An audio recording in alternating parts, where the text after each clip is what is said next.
అట్లోకైనా, అన్నంలోకైనా ఈ బెండకాయ పులిహోర వేసుకొని తిన్నారంటే ఆహా! అనాల్సిందే. రుచి వదలరనమాట. అందుకోసం ఫస్ట్ మనం హాఫ్ కేజీ బెండకాయలు తీసుకొని ఇలా మీడియం సైజ్ ముక్కలుగా కట్ చేసుకోవాలి.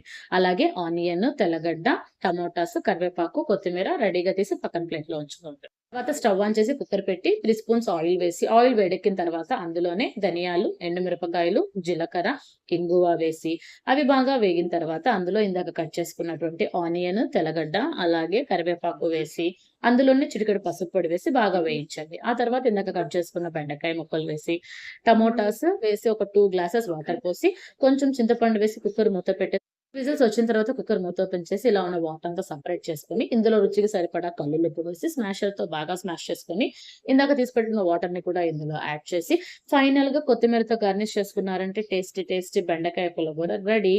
ఈ వీడియో మీకు నచ్చినట్లయితే లైక్ చేయండి. అలాగే ఎలా ఉందో కామెంట్ చేయండి. నా ఛానెల్‌ని మాత్రం